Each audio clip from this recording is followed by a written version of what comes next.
রাসূলুল্লাহ সাল্লাল্লাহু আলাইহি ওয়াসাল্লাম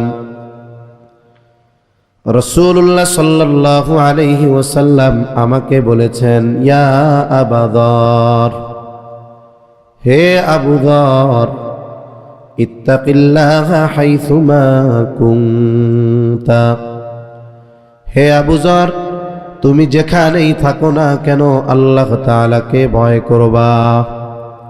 2 নাম্বার, ওয়া আতবি'is সাইয়্যাতাল হাসানাতা তামহুহা। ও আবু যর, তোমার দ্বারা যদি কখনো মন্দ কাজ হয়ে যায়, পাপের কাজ হয়ে যায়, তুমি ভালো কাজ করবা। কেন? ভালো কাজ মন্দ কাজকে মিটায়া দেয়। 3 নাম্বার, নবীজি বলেন, ওয়া খালিকিন নাসা বিখুলুকিন হাসানিন। নবীজি বলেন, ও আবু যর, তুমি মানুষের সাথে সদাচরণ করবা।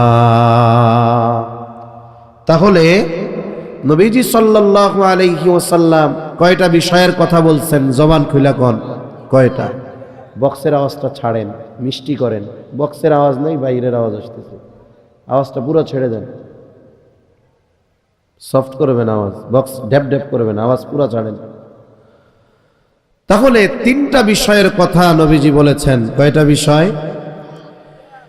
এর মধ্যে 1 নাম্বার নবীজি বলেছেন তাকওয়ার কথা। তাকওয়া। হে আবু যর, তুমি যেখানেই থাকো না কেন আল্লাহ তাআলাকে ভয় করবা। এই তাকওয়ার নির্দেশ নবীজি সাল্লাল্লাহু আলাইহি ওয়াসাল্লাম দিয়েছেন। আল্লাহ তাআলা কোরআনুল কারীমে দিয়েছেন। নবীজির এমন কোন খুতবা নাই যেই খুতবায় নবীজি সাল্লাল্লাহু আলাইহি ওয়াসাল্লাম সাহাবায়ে কেরামকে উদ্দেশ্য করে তাকওয়ার নির্দেশনা দেন নাই। প্রত্যেক খুতবায় নবীজি সাল্লাল্লাহু আলাইহি ওয়াসাল্লাম তাকওয়ার নির্দেশনা দিতেন। সাথে সাথে কোরআনুল কারীমের বিভিন্ন জায়গায় আল্লাহ তাআলা তাকওয়া অর্জনের নির্দেশ দিয়েছেন। আমি যে আয়াতখানা আপনাদের খেদমতে তিলাওয়াত করেছি, এই আয়াতের মধ্যে আল্লাহ তাআলা তাকওয়া অর্জনের আদেশ দিয়ে বলেন, ইয়া আইয়ুহাল্লাযীনা আমানুত্তাকুল্লাহ। আল্লাহ তাআলা বলেন, হে ঈমানদারেরা, তোমরা আল্লাহ তাআলাকে ভয় করো। হাক্কা তুকাতিহি, ভয় করার মতো ভয় করো। ওয়ালা তামুতুন্না ইল্লা ওয়া আনতুম মুসলিমুন, আর তোমরা মুসলমান না হয়ে মৃত্যুবরণ করিও না। তাহলে আল্লাহ তাআলা ঈমানদারদেরকে উদ্দেশ্য করে তাকওয়া অর্জনের নির্দেশ দিয়েছেন। মুফাসসিরিনে কেরাম বলেন যে তাকওয়া যখন ঈমানদারদেরকে উদ্দেশ্য করে অর্জনের নির্দেশ দেওয়া হয়, এখানে উদ্দেশ্য একরকম। আবার তাকওয়া যখন গোটা মানব সম্প্রদায়কে উদ্দেশ্য করে অর্জনের নির্দেশ দেওয়া হয়, সেখানে উদ্দেশ্য আর একরকম। যেমন আল্লাহ তাআলা কোরআনুল কারীমের মধ্যে বলেন, ইয়া আইয়ুহান নাসুত্তাকু রাব্বাকুম। আল্লাহ তাআলা বলেন, হে মানব সম্প্রদায়, তোমরা তোমাদের রবকে ভয় করো। এই জায়গায় যে মানব সম্প্রদায়কে তাকওয়া অর্জনের নির্দেশ দেওয়া হয়েছে, এই জায়গায় উদ্দেশ্য হলো ঈমান। তার মানে আল্লাহ তাআলা গোটা মানব জাতিকে ঈমান আনার নির্দেশ দিচ্ছেন। ভাই বেস ভোকাল কমান, রিভার্ব দেন বক্সে, হ্যাঁ, আওয়াজটা টন টন করেন, আর না পারলে রেখে দেন। তাহলে আল্লাহ সুবহানাহু ওয়া তাআলা যখন গোটা মানব সম্প্রদায়কে উদ্দেশ্য করে তাকওয়ার নির্দেশ দেন, তখন উদ্দেশ্য কি? উদ্দেশ্য হলো ঈমান। ইয়া আইয়ুহান নাসুত্তাকু রাব্বাকুম, হে মানব সম্প্রদায়, তোমরা তোমাদের রবকে ভয় করো। এই পৃথিবীতে যত মানুষ আছে, সব মানুষের রব কে? জোরে বলেন তো, আরো জোরে বলেন, কে? আল্লাহ। হিন্দু হোক, মুসলিম হোক কিংবা বৌদ্ধ খ্রিস্টান, সবার রব কে? আল্লাহ। এখানে আল্লাহ তাআলা সবাইকে তাকওয়া অর্জনের নির্দেশ দিচ্ছেন, মানে ঈমান আনার ব্যাপারে বলতেছেন। এজন্য পৃথিবীতে যখন কোনো মানুষ ঈমান আনে সেও মুত্তাকি। আল্লাহ তাআলা কোরআনুল কারীমের সর্ববৃহৎ সূরার নাম কি? জোরে বলেন তো, সূরার নাম কি? আপনারা জানেন না? আপনারা সামনের কেউ জানেন না? আপনাদের জিজ্ঞাসা করি নাই, এনাদের খেয়াল নাই কোনো। আচ্ছা, আপনারা কি জানেন পবিত্র কোরআনের সবচাইতে বড় সূরাটা কি? সামনে কে কে জানেন না? একটু হাত উঁচা করেন তো। আজীব অবস্থা। আপনাদের কি গলায় আওয়াজ নাই? তাকবীর দেন তো, নারায়ে তাকবীর। এইটুক জোরে কন তো, সবচেয়ে বড় সূরার নাম কি? আরো জোরে কন। বাকারা। এই পোলাপানগুলা জোরে কইতেছে, আপনারা কন না। এটা কি কঠিন প্রশ্ন হয়ে গেছে? আমরা সবাই জানি সূরা বাকারা। এখন আবার কইব হুজুর তো জিজ্ঞাসা করেন কে? জানি তাই কি জিজ্ঞেস করা লাগে? জানেনও তো, আমরাও জানি সূরা বাকারা, কিন্তু জিজ্ঞাসা করার উদ্দেশ্য হলো আপনারা কতটুক মনোযোগ আছে এটা অনুধাবন করা। তাহলে পবিত্র কোরআনের সবচেয়ে বড় সূরার নাম কি? জোরে কন তো এবার। সূরা বাকারা। আওয়াজ মিলাইতে পারতেছেন না ভাই? সূরা বাকারা। এই সূরার শুরুতে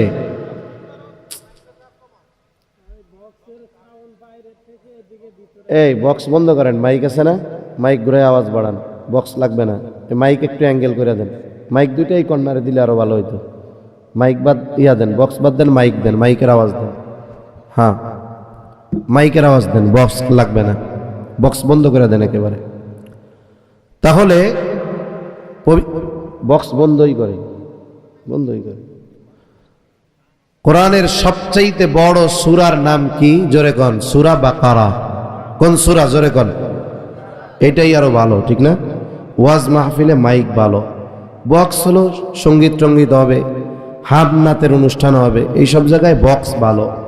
আর বক্স যদি সেটিং না হয়, ওনাদেরও দোষ না, অনেক সময় হতে পারে উল্টাপাল্টা। সেটিং না হইলে এতে কথা বলা খুব কষ্টকর। মাইকের আওয়াজটা একটু বাড়ায় দেন, আর কিছু লাগবে না। তাহলে সূরা বাকারার শুরুতে আল্লাহ তাআলা বলেন, যালিকাল কিতাবু লা রাইবা ফীহি হুদাল লিল মুত্তাকিন। আল্লাহ রাব্বুল আলামিন এই জায়গায় বলেন, কোরআনুল কারীম হলো মুত্তাকিনদের জন্য পথ প্রদর্শক। এই মুত্তাকিন দ্বারা উদ্দেশ্য হলো ইমানদার। এজন্য মুফাসসিরিনে কেরাম বলেন, যখন কোনো ব্যক্তি ঈমান আনে সেও মুত্তাকি হয়ে যায়, তবে তার তাকওয়ার স্তর থাকে একেবারে সর্বনিম্ন অবস্থায়। আর আল্লাহ তাআলা যখন ইমানদারদেরকে উদ্দেশ্য করে তাকওয়া অর্জনের নির্দেশ দেন, এই জায়গায় উদ্দেশ্য হলো, ও বান্দা, তুমি তো ঈমান এনেছো, এখন আল্লাহ তাআলার যত আদেশ নিষেধ আছে সবগুলো মেনে চলো। এজন্য আল্লাহ তাআলা ইমানদারদেরকে উদ্দেশ্য করে বলেন, ইয়া আইয়ুহাল্লাযীনা আমানুত্তাকুল্লাহ, হে ইমানদারেরা, তোমরা আল্লাহ তাআলাকে ভয় করো, তার মানে মুত্তাকি হয়ে যাও। ভয় করো বা কেমন ভয়? আল্লাহ তাআলা বলেন, হাক্কা তুকাতিহি, ভয় করার মতো ভয় করো।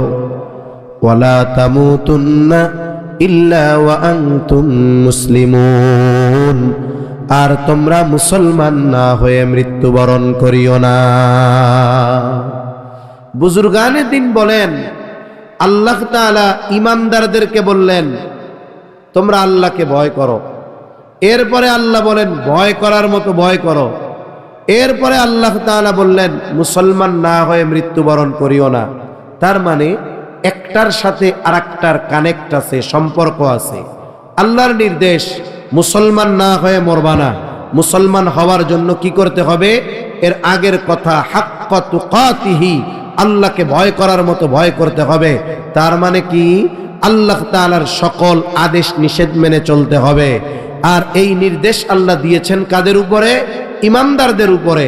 এজন্য কোনো ব্যক্তি যদি ইমানদার হতে চায়, মুসলমান হয়ে মরতে চায়, অবশ্যই অবশ্যই তাকে তাকওয়া অর্জন করতেই হবে।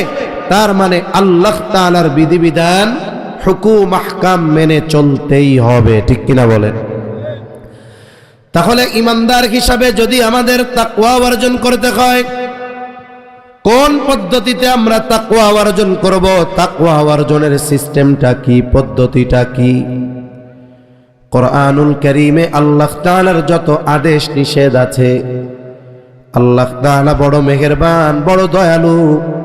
আল্লাহ তাআলা শুধু কোনো বিষয়ের আদেশ করেন এমনটা নয়, বরং আল্লাহ তাআলা এই আদেশ বান্দা কেমনে বাস্তবায়ন করবে, আল্লাহ তাআলা কোরআনুল কারীমের মধ্যে এই পদ্ধতিও শিখায়া দেয়। আল্লাহ শুধু বান্দাকে আদেশ করেন এমন নয়, বরং ওই আদেশ বান্দা কিভাবে বাস্তবায়ন করবে সেটাও শিখায়া দেন কে? আরো জোরে বলেন কে? একটু জোরে কন্যা আল্লাহর নামটা কে? কে? আল্লাহ। এরকম কইলে সমস্যা, এও কয় না। জোরে আল্লাহর নাম বললে সমস্যা। আপনাদের খিদা লাগছে, ঘুম আসতেছে, তাহলে আল্লাহর নামটা জোরে কর না কেন?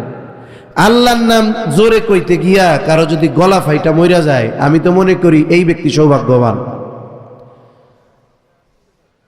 তাহলে আল্লাহ তাআলা শুধু আদেশ করেন না, ওই আদেশ বান্দা কিভাবে বাস্তবায়ন করবে সেটাও আল্লাহ শিখায়া দেন। কয়েকটা উদাহরণ দিলে বুঝতে সহজ হবে। আল্লাহ তাআলা আদেশ করার সাথে সাথে বান্দা কিভাবে এই আদেশ বাস্তবায়ন করবে সেটাও আল্লাহ জানায় দেয়। কারণ আদেশ করার পর যদি পদ্ধতি না শিখিয়ে দেওয়া হয়, ওই আদেশ বাস্তবায়ন করা তার জন্য কঠিন। যেমন মনে করেন, কথার কথা ধরেন, এই নতুন চরের এক আল্লাহর বান্দা জীবনে কোনোদিন সে ঢাকায় যায় নাই, অথচ ঢাকা কত কাছে। কিন্তু যে জীবনে এখান থেকে ঢাকায় যায় নাই, নিমতলায় যায় নাই, বলেন তো তার জন্য ঢাকা যাওয়া সহজ না কঠিন? সে বলতেছে, বাবারে আমি জীবনে কোনোদিন এখান থেকে গেলাম না, ওই বালুচর বাজার পার হই নাই, সিরাজদিখান পার হই নাই, আমি ঢাকা যাইতে পারবো না। আপনি বললেন চিন্তার কোনো কারণ নাই, এখান থেকে আমি আপনারে সিরাজদিখান নিয়ে বাসে উঠায়া দিব। ওই বাস একবারে যেইখানে সর্বশেষ দাঁড়াবে, ওই জায়গায় সব যাত্রী নামবে, ওই জায়গায়ও আপনি নামবেন। আপনি নামার আগেই দেখবেন আপনাকে আরেকজন রিসিভ করে নিয়ে যাচ্ছে। এইবার আপনি তাকে সিরাজদিখান থেকে বাসে উঠায়া দিলেন। এইবার সে যখন ঢাকা পৌঁছাবে, গিয়ে আপনারে ফোন দিয়া বলবে, ও বাবা, চাচা, ঢাকা আসা এত সহজ আগে জানতাম না। কেন? সে তো আগে যায় নাই। যখন পদ্ধতি বলছেন যে এইখান থেকে সিরাজদিখান উঠাই দিব, ওইখানে গিয়ে নাইমা যাবা, ওইখান থেকে তোমারে নিয়ে যাইব, সে প্রথম তাহলে মনে হলো যে একটু সহজ, তো যাওয়ার পরে মনে হচ্ছে হ্যাঁ এটা দেখি আরো সহজ।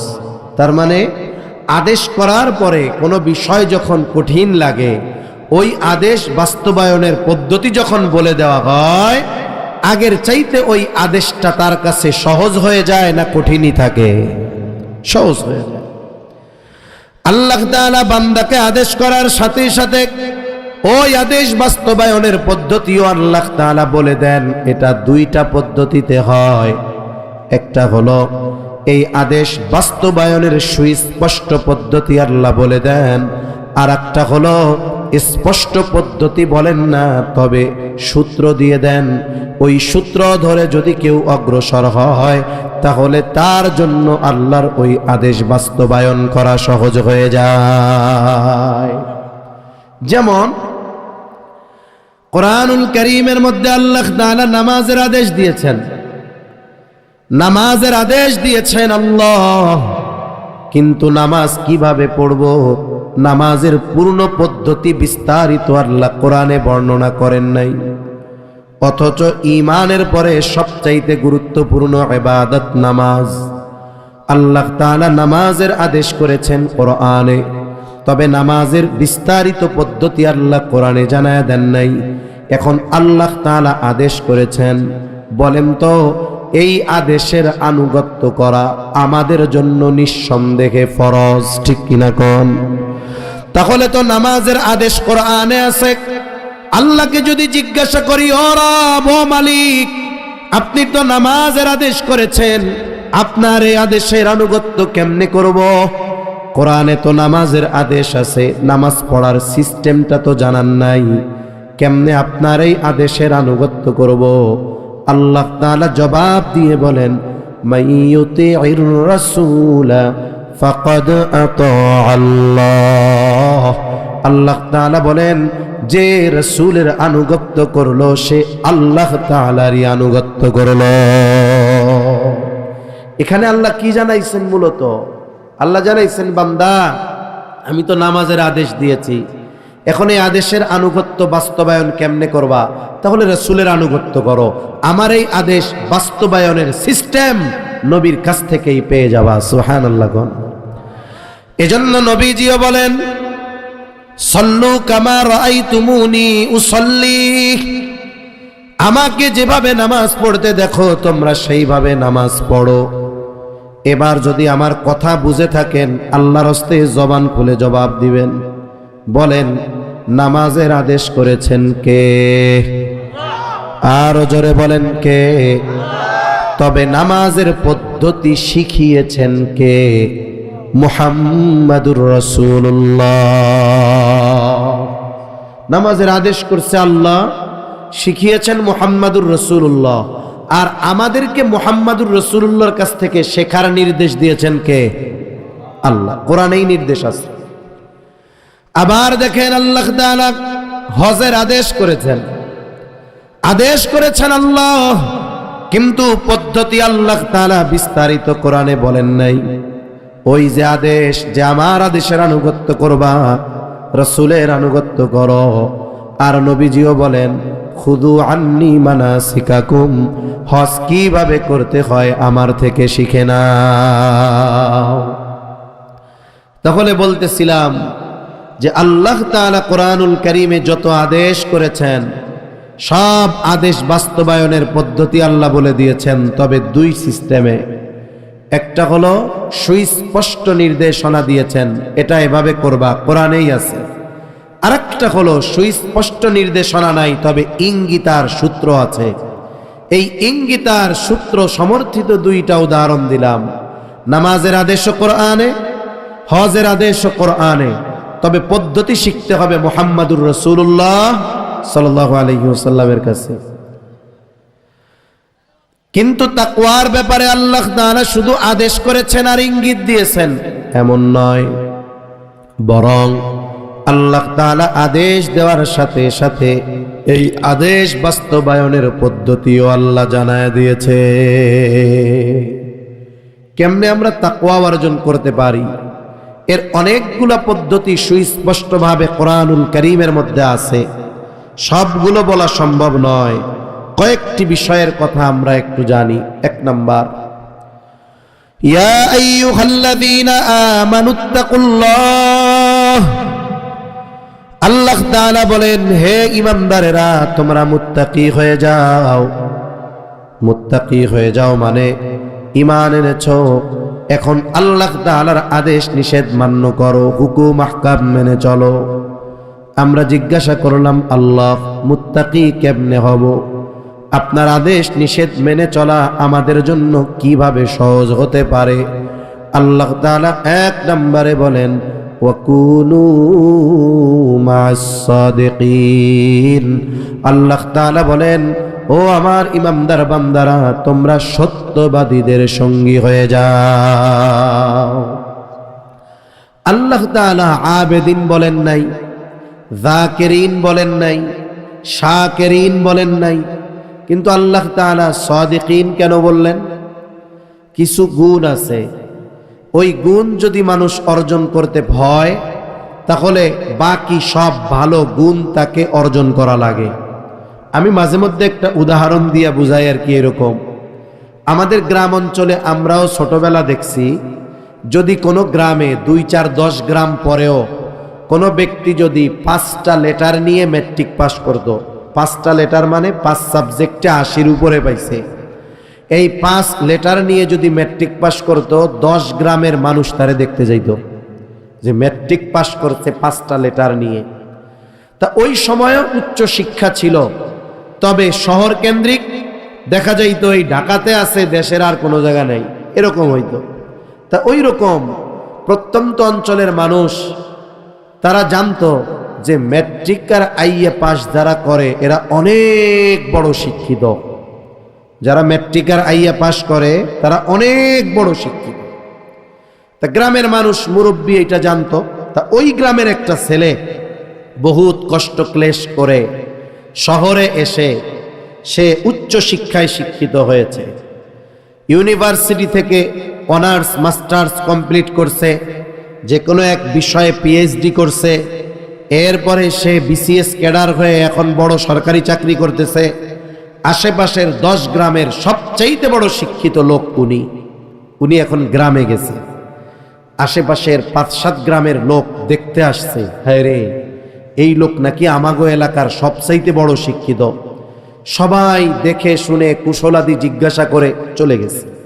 যাবার পর এক মুরব্বী দাঁড়ায় আছে। কোন মুরব্বী? বলে যেই মুরব্বী জানে ম্যাট্রিক পাস করলে খুব বড় শিক্ষিত একজন মানুষ। তাই মুরব্বীরে দাঁড়াইয়া থাকতে দেখা ওই লোকটা জিজ্ঞাসা করতেছে, চাচা আপনি কিছু বলবেন? বলে হ্যাঁ বাজান, একটা কথা বলতে চাই। কি কথা? শিক্ষিত। তা তুমি কি লেখাপড়া করছো, কি পাস করছো বলেন তো? হায়ার এডুকেশন যে ব্যক্তি কমপ্লিট করছে, উচ্চ শিক্ষায় শিক্ষিত হয়েছে, সে কি বলবে যে আমি 5 পাস করছিলাম, এরপরে 6-এ উঠছি, এরপরে 7-এ উঠছি? সে কি তার প্রাইমারি লেভেলের শিক্ষার কথা বলবে? হাই স্কুল লেভেলের কথা বলবে? ওইগুলা কিচ্ছু বলবে না। ম্যাট্রিক আইয়ার কথাও বলবে না। সে বলবে আমি ঢাকা ইউনিভার্সিটি থেকে মাস্টার্স কমপ্লিট করছি, বিসিএস দিছি, এখন অমুক বিষয়ের উপরে আমি এমফিল করতেছি। তা সে তার শিক্ষা যোগ্যতার পরিচয় দিতে গিয়ে এই কথা বলে নাই যে আমি ম্যাট্রিক আইয়া পাস করছি। তা চাচা তো জানে ম্যাট্রিক পাস করলে অনেক শিক্ষিত। এবার তাচ্ছিল্য সুরে তারে বলতেছে, তুমি এত লেখাপড়া করলা, মাস্টার্স পাস করলা, তুমি কি ম্যাট্রিক পাস করছিলা? সময় নিয়ে যদি আমার আপনার আমলের হিসাব করি, আজকে দিনে ভালো কাজ করলাম কতগুলো, মন্দ কাজ করলাম কতগুলো, দেখা গেল হিসাবের পর মন্দ কাজ বেশি, ভালো কাজ কম। বলে মানুষ যখন বিছানায় শুয়ে যায়, সর্বশেষ সে যেই চিন্তা করে ওই চিন্তার প্রভাব তার মধ্যে বিস্তার লাভ করে। কিন্তু আফসোস, আমরা তো বিছানায় শুয়ে সারা দিনের নেক আর বদির হিসাব করি না, আমরা বিছানায় শুয়ে আগে মোবাইলটাকে ধরি। মুরব্বীরা তো ওইটা করে না। এই জেনারেশনের যারা আছে এরা আগে শুয়া মোবাইল দেখে। এখন মোবাইল দেখার ফলে কি হয়? ওই যে শুইয়া যা করতেছে ওটার প্রভাব তার গোটা শরীরে বিস্তার লাভ করবে। আর যদি আমি ওই কাজ করি, নেকি কত আর গোনা কত এই হিসাব করি, তাহলে দেখবেন অটোমেটিক একাকী ঘরে অন্ধকার এই চিন্তা আসবে, আরে আমার তো আজকে গোনা বেশি সওয়াব কম। এখন তো রাত, যদি ঘুমাই সকালে যদি ঘুম ভাঙে তাইলেই না সকাল, আর যদি ঘুম না ভাঙে তাইলে তো পরকাল। এই যে তার মধ্যে একটা চিন্তার প্রভাব আসতেছে, ও চিন্তা করবে না রে আল্লাহর কাছে মাপ চাইয়া ঘুমাই। এবার হয়তো সে খালেস ভাবে তাওবা করবে, আল্লাহ জীবনে তো অনেক গুনাহ করছি, আল্লাহ আমার আপনি তৌফিক দেন, আমি আর গুনাহ করব না, আগামীকাল থেকে আর গুনাহ করব না, নেকের কাজ ছাড়ব না। এই লোকটা একা একা নিজের মনে মনে আল্লাহর সাথে এই ব্যাপারে ওয়াদাবদ্ধ হলো। মনে করেন ওই রাতটাই তার জীবনের শেষ রাত। কি মনে হয় আপনার? এই যে একনিষ্ঠতার সাথে আল্লাহর কাছে যে তাওবা করেছে, পাপ থেকে মাফ যে চেয়েছে, আল্লাহর নবী বলেন আত্তাইবু মিনাজ যামবি কামান লা যামবা লা, যে তাওবা করলো পাপ থেকে সে কেমন যেন কোনো গুনাহই করে নাই। সুবহানাল্লাহ বলেন। এই এতটুকু চিন্তা তাকে তাওবার ব্যাপারে উদ্বুদ্ধ করছে। হতে পারে ওই রাত তার জীবনের শেষ রাত। মনে রাখেন, যদি শেষ রাত হয় তাহলে এটা তার জন্য চরম সৌভাগ্যের।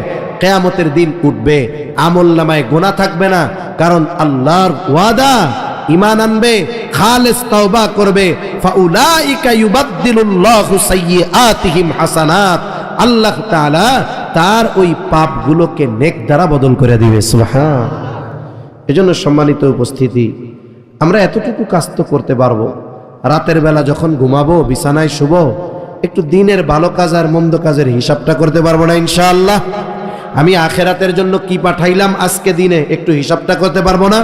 এই হিসাবে যদি অভ্যস্ত হই, আমার জীবন নিয়মতান্ত্রিক হয়ে যাবে, আমার জীবন তাকওয়াওয়ালা জিন্দেগি হয়ে যাবে ইনশাআল্লাহ। কথা আর 5-7 মিনিট আমি লম্বা করব না। তাহলে 3টা নসিহতের কথা বলতেছিলাম। আবু যর রাদিয়াল্লাহু তাআলা আনহুকে নবীজি 1 নম্বরে বলেছেন, হে আবু যর, যেখানেই থাকো না কেন তুমি আল্লাহ তাআলাকে ভয় করবা।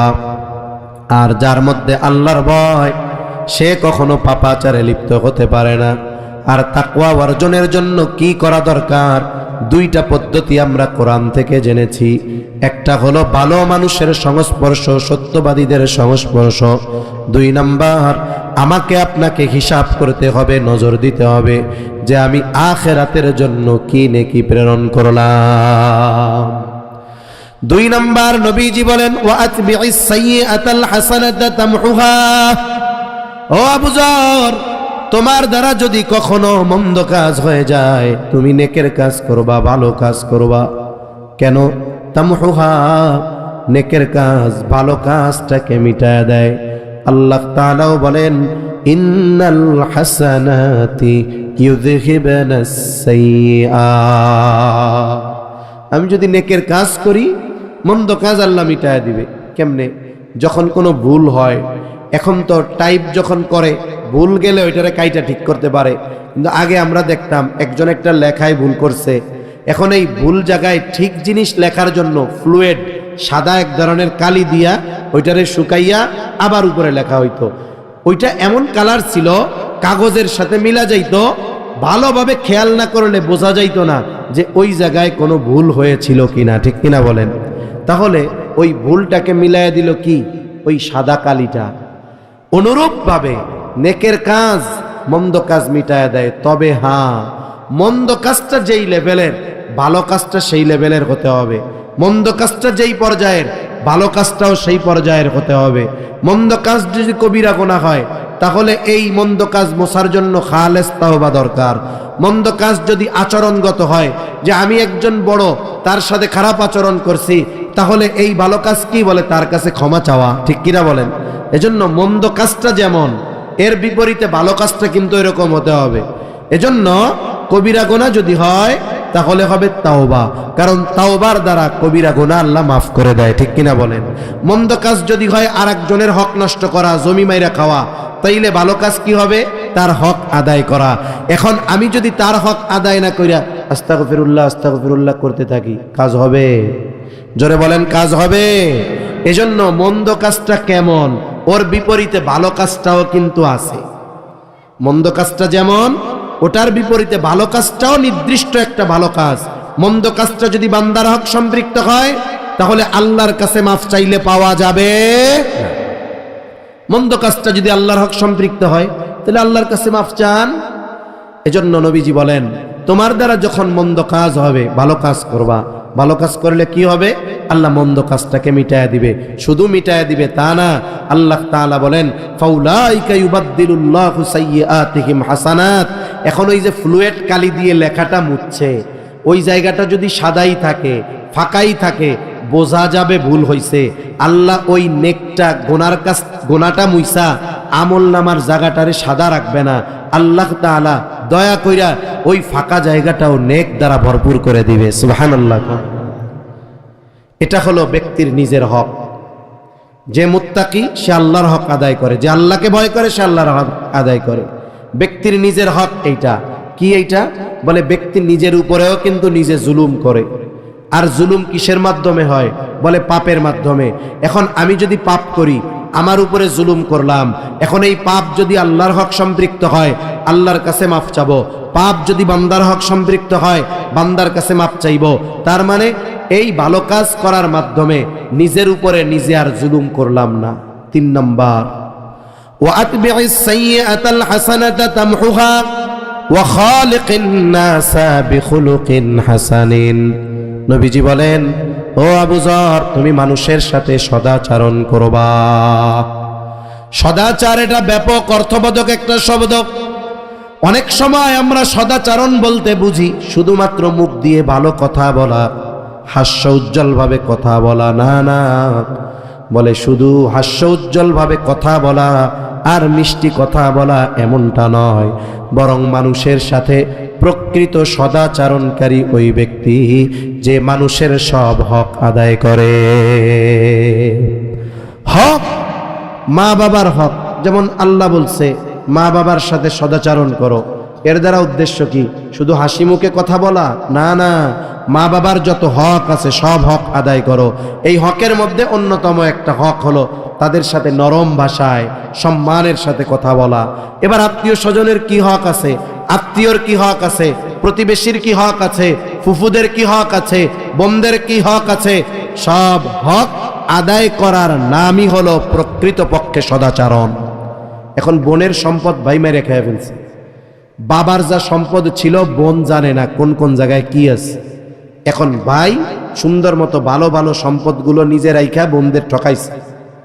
এখন বলেন তো, এই ভাই হাজী সাহেব, মসজিদের সভাপতি, মাদ্রাসার সেক্রেটারি, 3 বার হজ কইরা আলহাজ, কবরস্থানের কেশিয়ার, মানুষের সাথে খুব সুন্দর মিষ্টি ভাষায় কথা বলে, বোনদের সাথে খুব ভালো আচরণ করে, কিন্তু বলেন তো এই লোকটা কি আসলে সদাচরণকারী? কেন নয়? সে মানুষের হক নষ্ট করছে। মনে রাখতে হবে, একজন মানুষ হিসাবে মানুষের উপরে মানুষের হক আছে। সেই মানুষ অমুসলিম যদিও হয়, সে মানুষ হিসাবে আমার কাছে হক পায়। পায় কি পায় না? অনেক সময় দেখেন আমাদের প্রতিবেশী অমুসলিম থাকে, একেবারে নিয়ারেস্ট প্রতিবেশী, কাছের প্রতিবেশী একজন অমুসলিম, বলে সে অমুসলিম হতে পারে, কিন্তু প্রতিবেশী হিসাবে আমার সবচাইতে নিকটে হওয়ার কারণে প্রতিবেশী হিসাবে তার প্রায়োরিটি, হকের ব্যাপারে অগ্রাধিকার তার বেশি। নবীজির কাছে আয়েশা সিদ্দিকা রাদিয়াল্লাহু তাআলা আনহা জিজ্ঞাসা করতেছেন, ইয়া রাসূলুল্লাহ সাল্লাল্লাহু আলাইহি ওয়াসাল্লাম, আমার 2 জন প্রতিবেশী, একজন অমুসলিম আর একজন মুসলিম, একজন ইহুদি আর একজন মুসলিম। ইয়া রাসূলুল্লাহ, প্রতিবেশী হিসাবে কে আমার কাছে বেশি হক পাও না? ইয়া রাসূলুল্লাহ, একজন মুসলিম আর একজন কিন্তু অমুসলিম। নবীজি প্রশ্নের জবাব দিতে গিয়ে বললেন, আয়েশা, যার দরজা তোমার দরজার বেশি কাছে, প্রতিবেশী হিসাবে সে তোমার কাছে বেশি হক পাও না।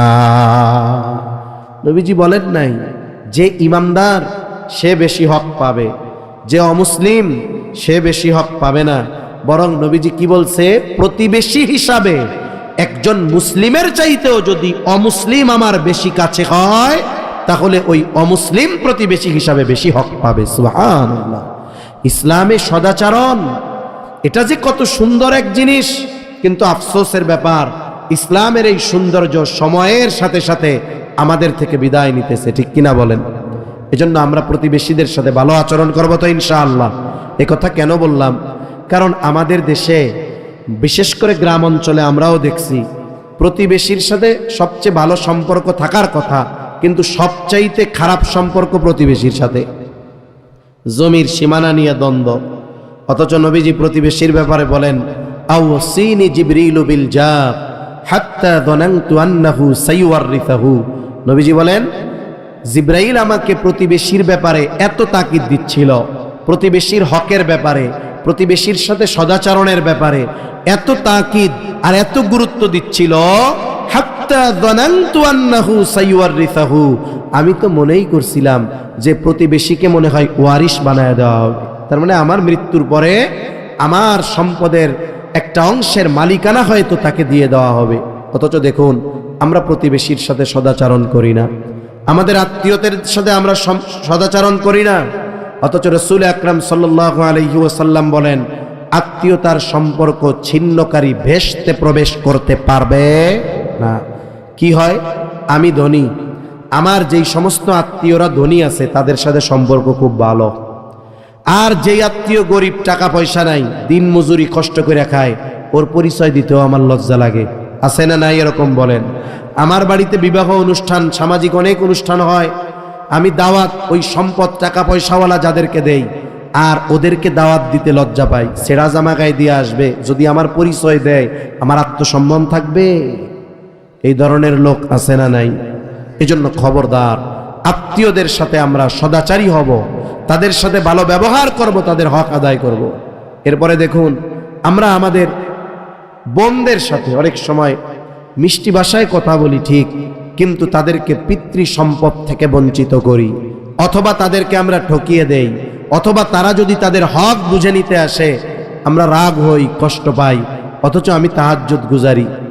তাহলে কি হলো? তাহলে হলো কি, আমি আবেদ হইলাম কিন্তু প্রকৃত মুসলমান আমি হইতে পারি নাই। এজন্য এক কথায় পৃথিবীতে যত মানুষ আছে, হোক সে মুসলিম, হোক সে অমুসলিম, হোক সে আত্মীয়, হোক সে অনাত্মীয়, হোক সে পরিচিত, হোক সে অপরিচিত, মনে করেন আমি আসছি, এখানে যারা আছেন তাদের আমি কাউরে চিনতাম না আগে, আজকে দেখা হইছে, অপরিচিত মানুষ বলে হ্যাঁ যিনি আমার মুরব্বী তিনি আমার কাছে হক অটোমেটিক তার পাওনা। কি হক? বলে তার সাথে ভালো ব্যবহার করা। জীবনে দেখা হয় নাই, আমি যদি কোনো বড় মানুষ যিনি তার সাথে খারাপ আচরণ করি আমি তার হক নষ্ট করলাম। এজন্য মনে রাখতে হবে, শুরুতে বলেছিলাম সৃষ্টি জগতে একটা পাখি তারও হক আছে, অন্যায়ভাবে তাকে হত্যা করা যাবে না। ওই পাখি রক্তাক্ত অবস্থায় আল্লাহর সামনে বলবে আল্লাহ আমাকে বিনা কারণে কেন হত্যা করেছিল জানতে চাই। তাহলে মানুষ তাদের হক আছে না নাই? জোরে বলেন। এজন্য আমরা সব মানুষের সাথে সদাচরণকারী হব। রাজনৈতিক মতাদর্শ পার্থক্য থাকবে, দল পার্থক্য থাকবে, বংশ পার্থক্য থাকবে, গোত্রের পার্থক্য থাকবে, কিন্তু কালিমার মধ্যে তো কোনো পার্থক্য নাই। আছে নাকি? জোরে বলেন আছে। তাহলে এই বিষয়টা সামনে রেখে আমরা জাগতিক কারণে অপর মুসলমান ভাইকে অত্যাচার জুলুম তো বহুদূর, কথার দ্বারাও কষ্ট দিব না, কর ইনশাআল্লাহ। সবার সাথে ভালো ব্যবহার করব। একটা ঘটনা, হাদিস থেকে একটা ঘটনা 2 মিনিটে শোনায় আমি কথা শেষ করে দেই। নবীজির কাছে 2জন মহিলার খবর আসছে।